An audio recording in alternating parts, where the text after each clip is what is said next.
Welcome to Tanya Today. Rabbi Fine coming to you from Chabad Zichron Kedoshim in Montreal, Canada. It's a privilege and a pleasure to share with you the Tanya. We welcome Michael all the way from Germany. Good afternoon. Liba and Davida. Good morning in New York. Sterling is with us in Virginia. Welcome. And who else is here? Susan is in Scranton. Good morning. Diane back in London, Ontario. Dam is in Indonesia. Erev Tov. TJ, good evening, or good night almost, in Australia. Simcha is with us in Florida. June also is in Australia. A good night soon. And Tim in Texas, welcome. Greg in Bakersfield, California, good morning. John in North Carolina, welcome. Laurie, Boker Tov. Marcel in the Philippines, good evening. Clem also in Australia, welcome. Rena, Boker Tov to you in Colorado. Eugenia in Calgary is with us. And Julie in Florida. Robert, shalom in Boston. Erica in Norway. Madeline in Anna, welcome to you in New York. Katie in Texas. AJ, not certain. Samita, welcome. We've got Batya and David on Clubhouse with Adam and Margot, Tim, Darren, David, Liana, Luz, Marcy, Michelle. All right, beautiful. Instagram, we have with us, oh, my dear daughter Mushki. Beautiful. Giovanni, Mashiach now, Yenta Televenta, Akoy in Peru, and Sonia, and some others I can't make out. Okay. So,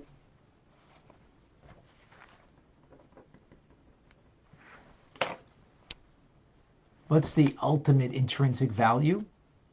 What's the ultimate purpose of a mitzvah? What's the ultimate purpose of creation? Just a few minor topics to talk about today. Actually, in a continuation from yesterday in the fourth essay. So we spoke about the ultimate intrinsic value is in a mitzvah, and that mitzvah that we have an understanding of it, the laws about it, and even the mystical dimension of it. Because we are touching the essence of God through that act of the mitzvah, through the understanding of that mitzvah. That has ultimate intrinsic value. Being bound up not with the awareness of God, but with God himself. And as we explained, we can be aware of people, but that doesn't mean we're bound up with the core essence of them. Essentially bound.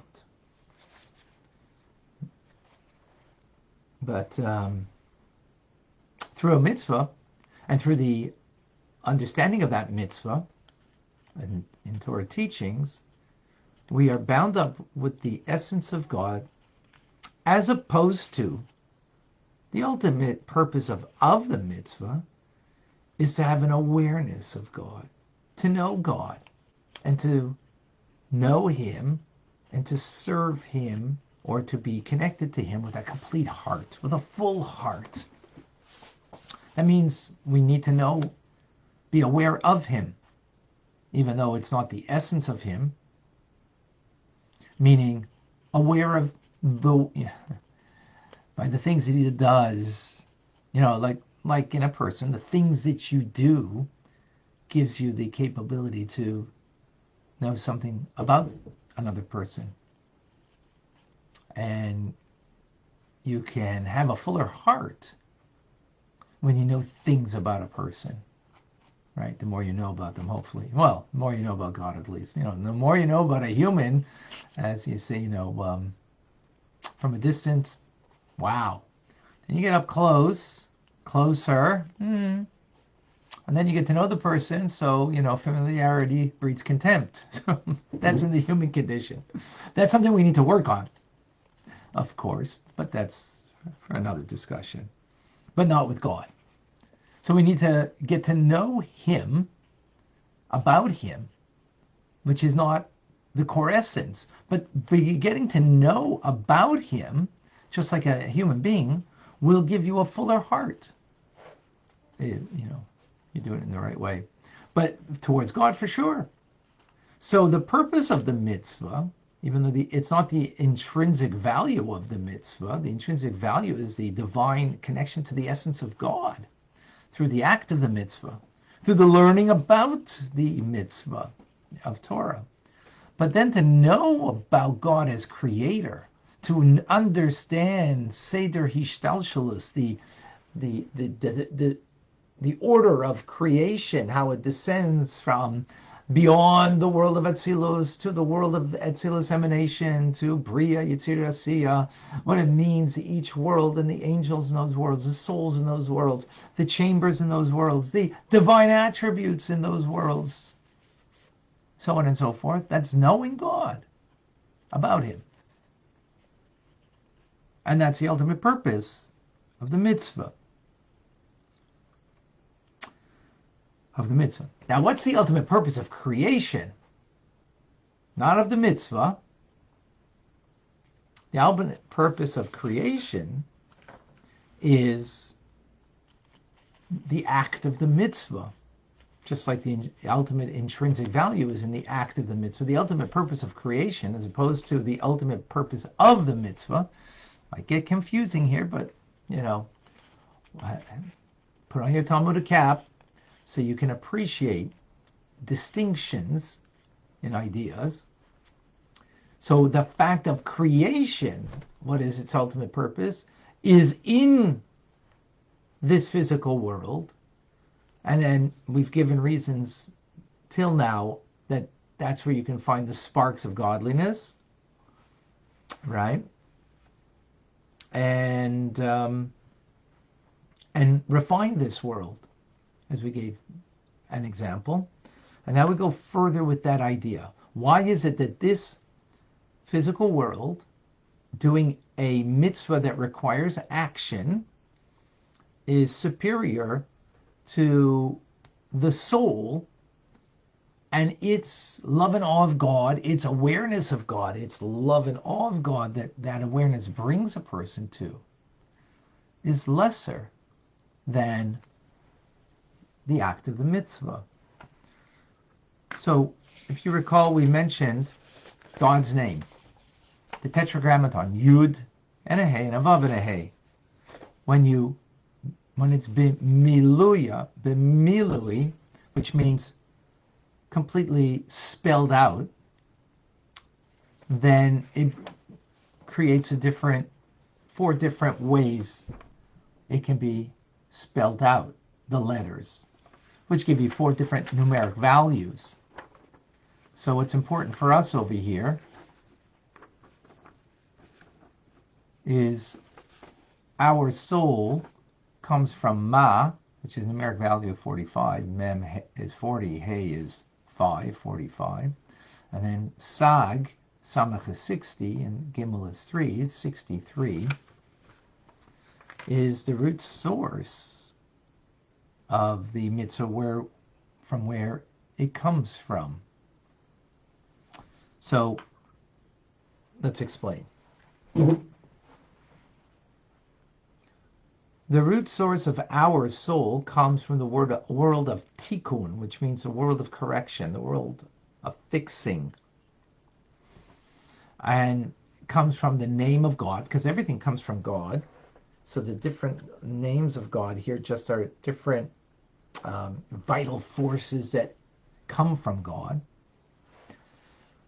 So that name of God is Shema, where the soul emerges from, issues from, the world of tikkun, the world of correction, the world of fixing, where The light is contained by the vessel. Big vessels, the light's minimal, so it can be contained. Like very little water in here. Actually, right now there's none, so it's not a good metaphor. But imagine there was a little bit of water in here. Be a good metaphor. It's contained. The mitzvah, though, the action part of the mitzvah, where is its vitality? Where is its sourced in the divine? From a greater world than the world of tikkun, the world of correction, where the soul comes from.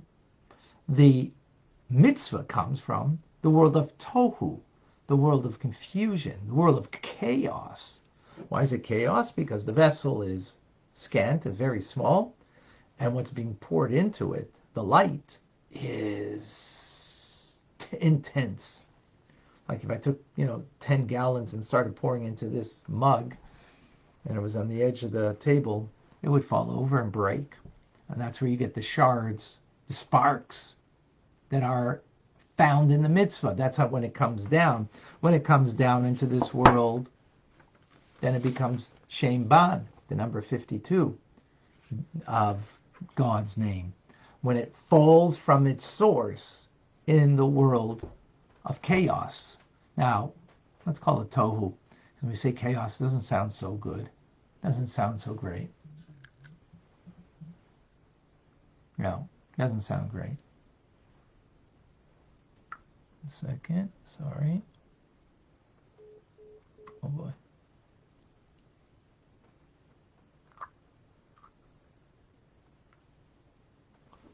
Okay. So, call it tohu.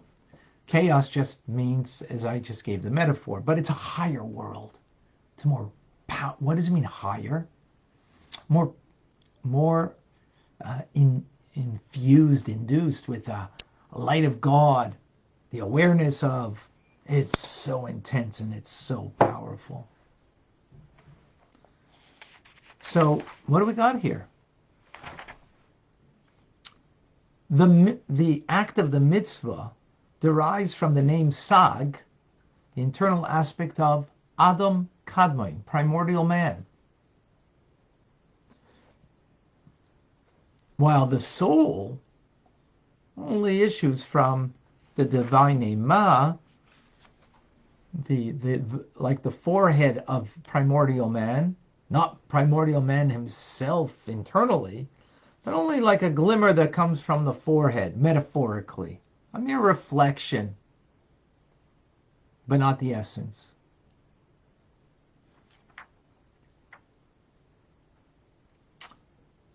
Meaning, what does that mean?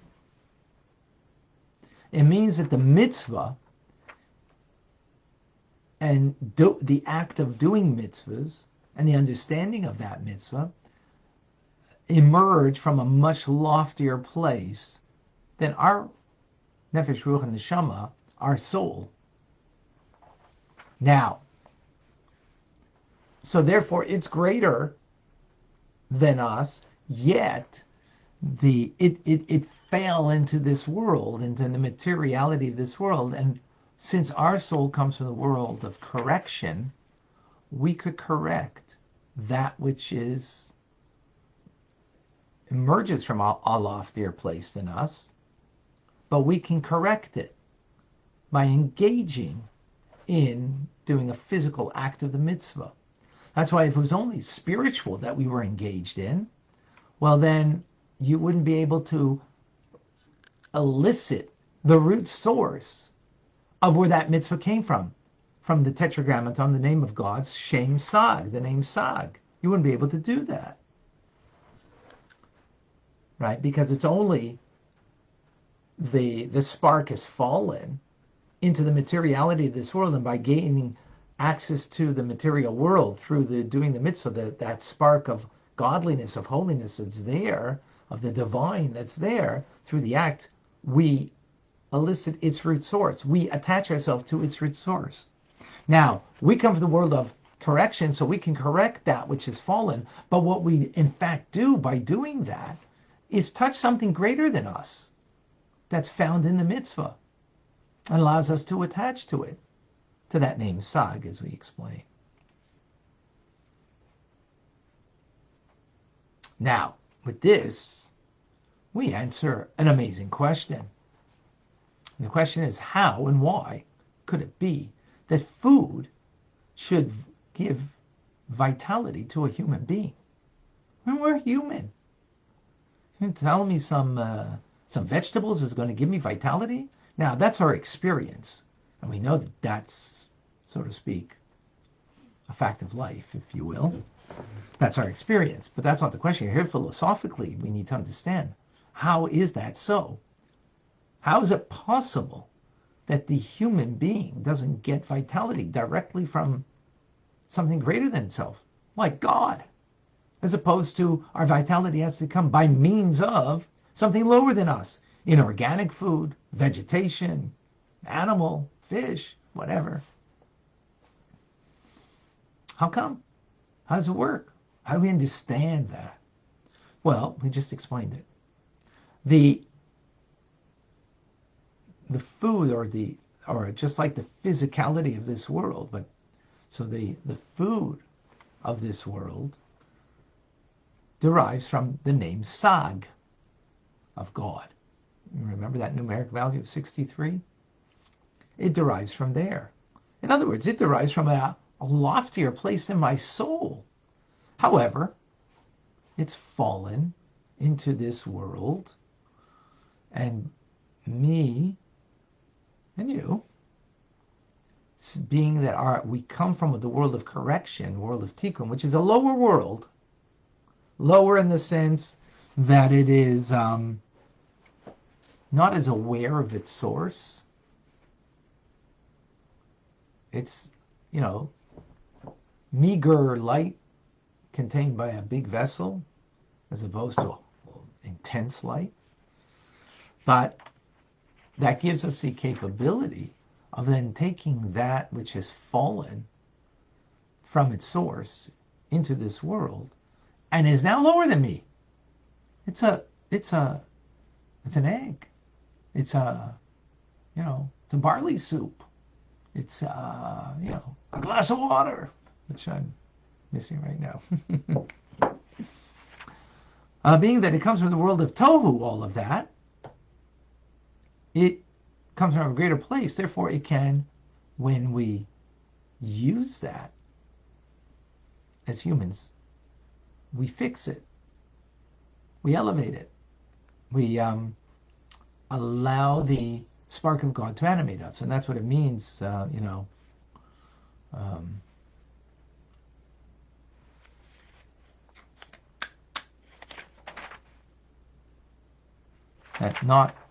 it's not on bread alone that a man exists, but on the word of God.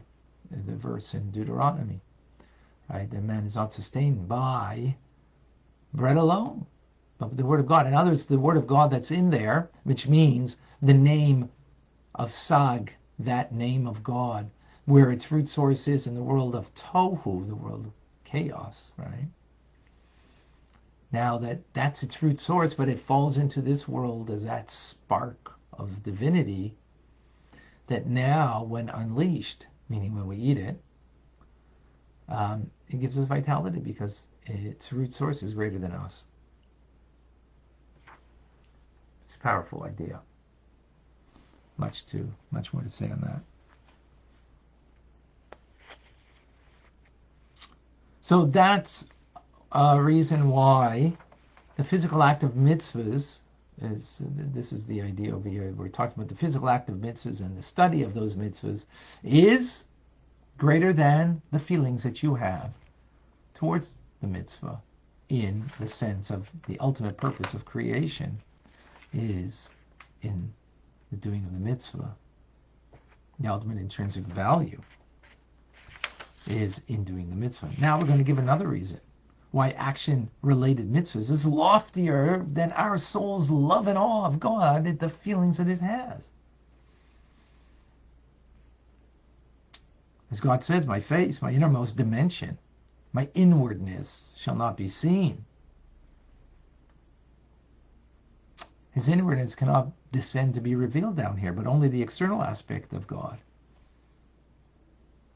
Therefore, the love and awe by which a person connects to God to his divine attributes,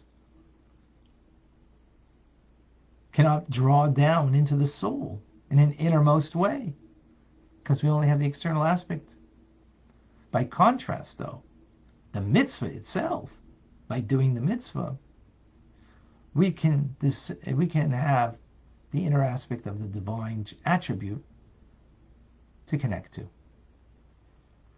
A second reason why action-oriented mitzvahs is even greater than the feelings that the soul that we have in our connection to God. Another point why action-oriented mitzvahs are superior to the love and awe that the soul experiences.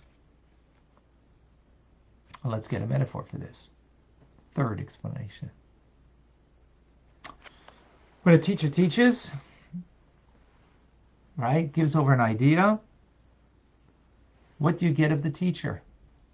A glimmer. Do you get the teacher themselves? No. You're getting a ray of light that emits from them through their words that hopefully have some wisdom to it, right, that they express. And you're getting a glimmer, right? Contrast that to the drop of seed from the father, the ovary from the mother, right, which makes it capable to create a child. And what does the parent give to the child? Their very essence.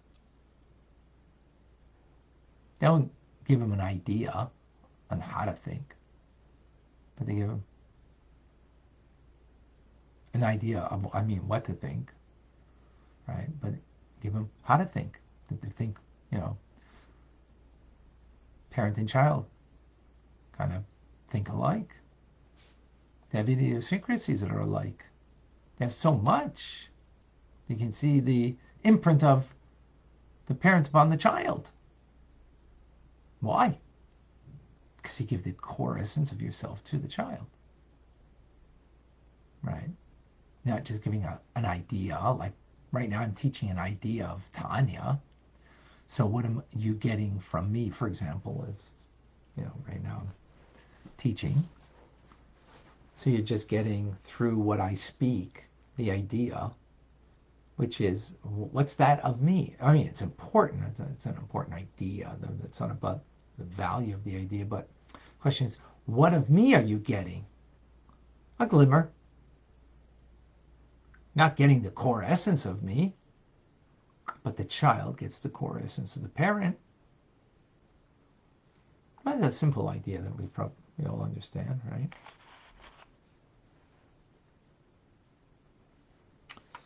So,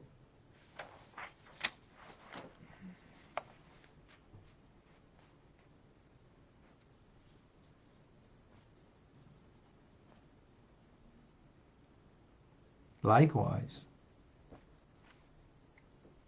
when it comes to love and fear, of awe, of God, experiencing some connection to God, it's spiritual in nature. It resembles the mere glimmer that you would have of God, but not the essence of God.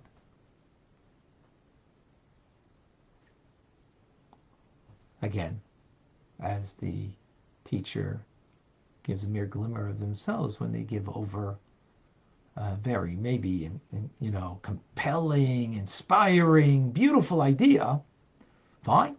But of the teacher, you're just getting a mere glimmer, right? So when we are when we're doing a mitzvah, rather, the act of doing the mitzvah, what we're getting is a very core essence of God. Again, metaphorically, as the child is getting the very essence of the parent.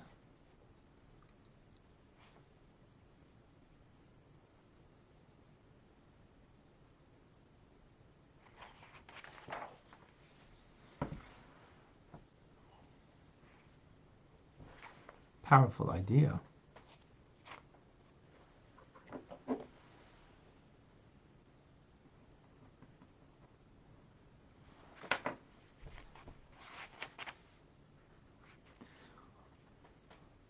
Let's unpack a bit of this. Maybe we did a lot already of unpacking. 3 ideas.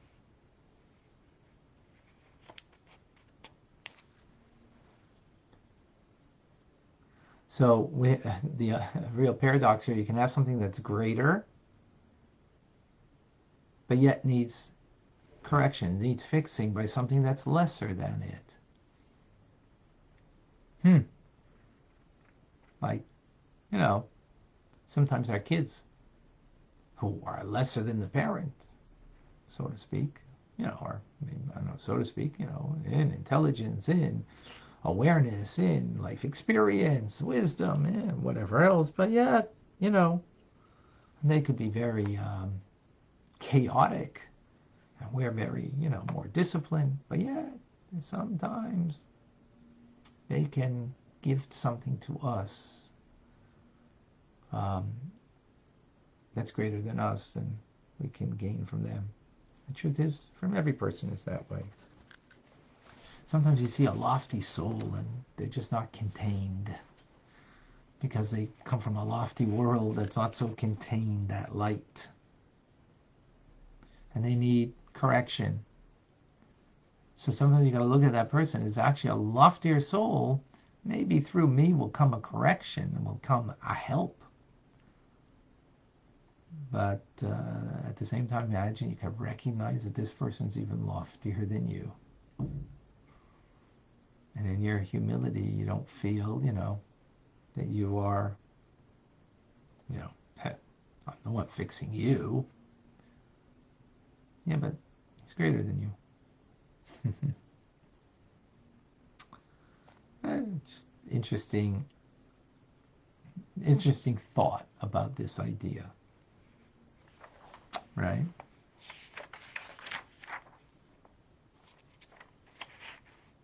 And then the idea that through the act of a mitzvah, again, the nature of people, if they want to get close to God, is they want to be spiritual. So God says, no. It's not going to be through the spirituality that you're going to get. You're going to get a glimmer of me in that way. But if you want to have me, so it's through the act of the mitzvah, and that's the metaphor that we use here of, the relationship between the parent and the child, the seed of the father that holds on the essence of the child, and in it is the essence of the parent that is given to the child.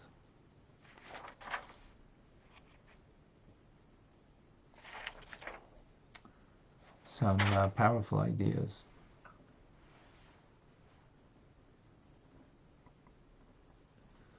All right, let's go open up for some questions, some conversation over here. I see some on Facebook.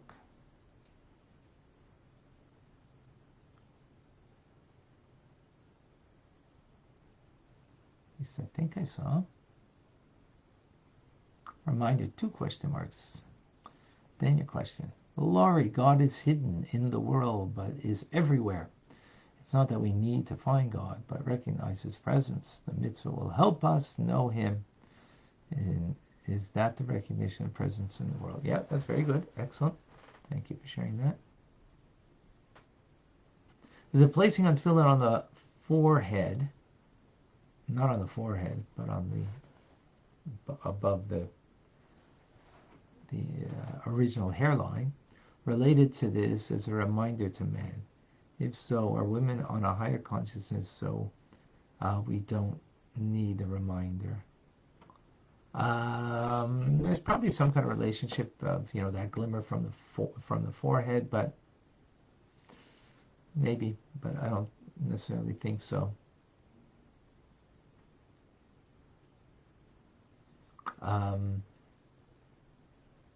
But it is true Men have more mitzvahs to fulfill. Women have less because that they have a higher consciousness and awareness naturally.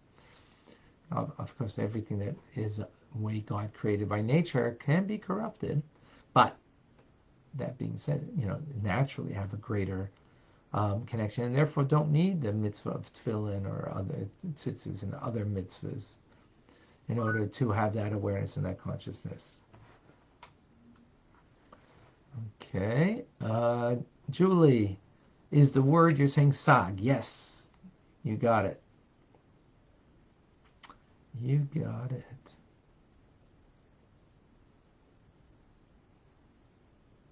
I think I got all the questions there.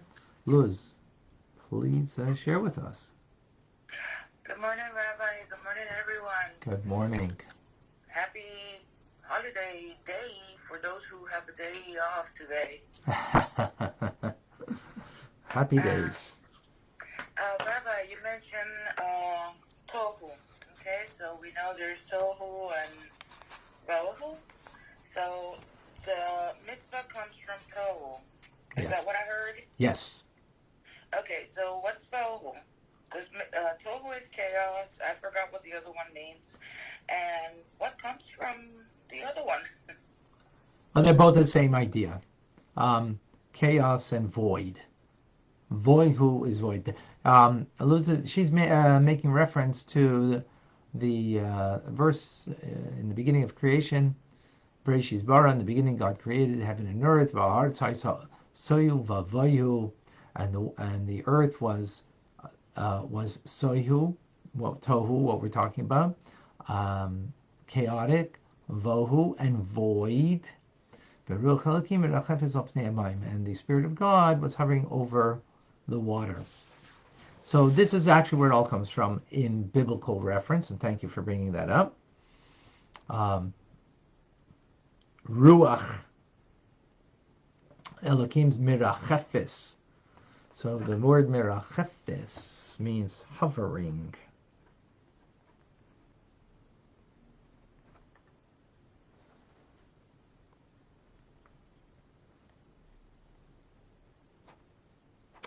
I'm just doing it over to here. Mirachefetz means hovering.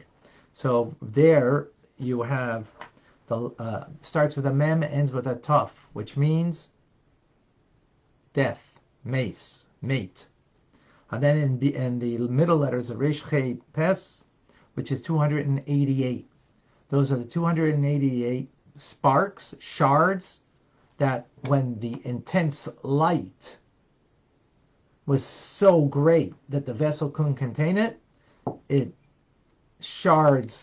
broke the vessel, came into 288 shards, sparks, that fell from there, ultimately falling into the spiritual worlds of Bria, Tzira, Siya, and moreover in the physical world, in the materiality of this world, 288.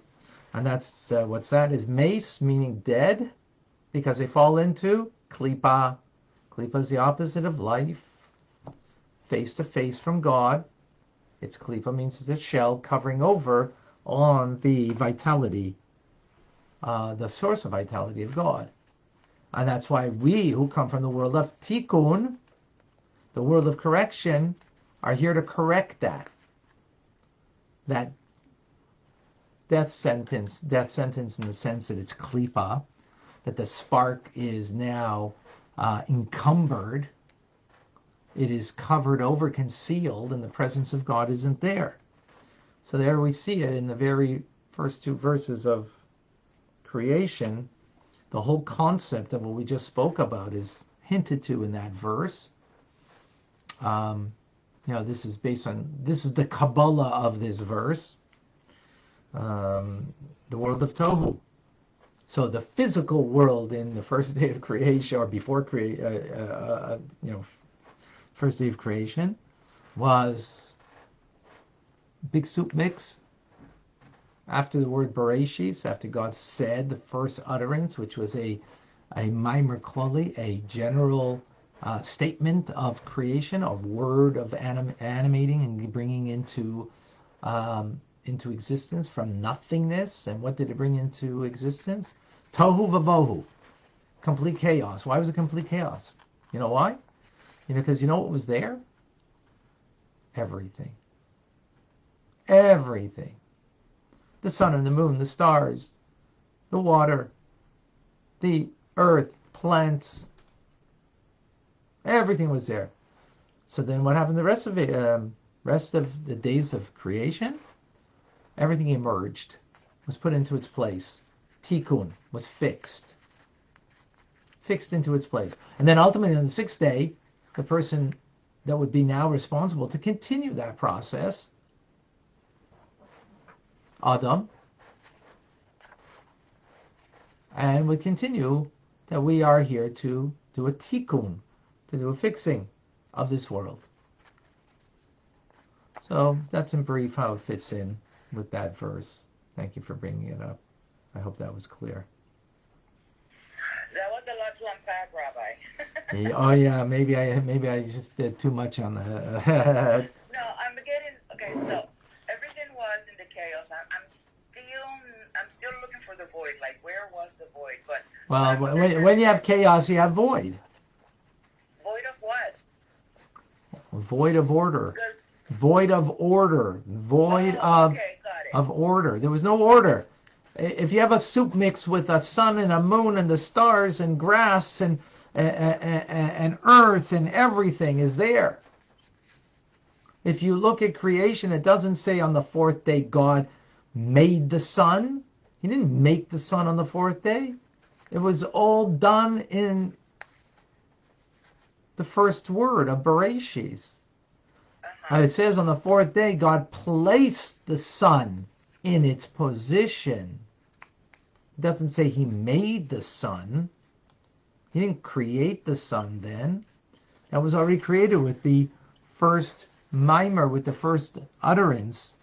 Bereshit. Just those words. Am I okay to understand that? Okay, so since we have above and below, right? Mm-hmm.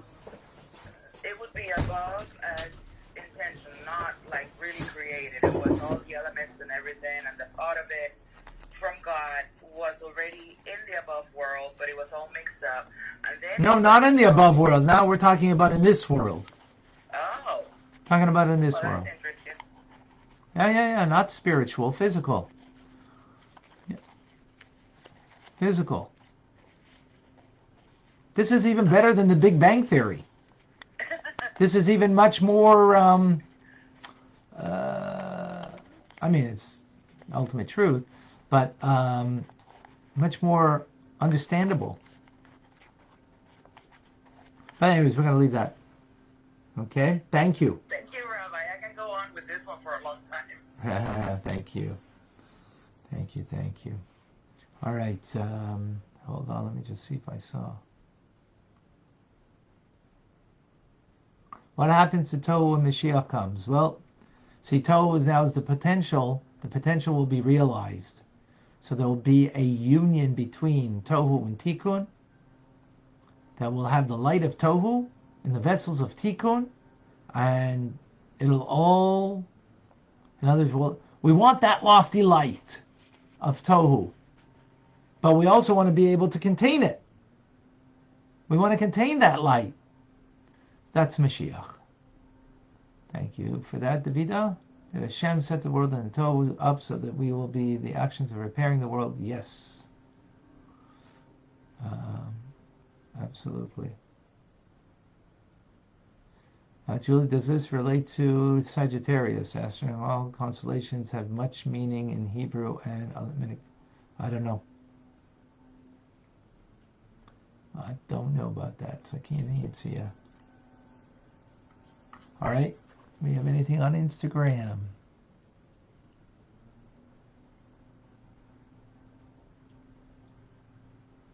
Reminder of Rambam today at 1 o'clock. All right, folks. I'm Rabbi Ronnie Fine coming to you from Chabad Zich and Kadeshim in Montreal, Canada. It's a privilege and a pleasure to share with you the Tanya. Have a wonderful day. Be well.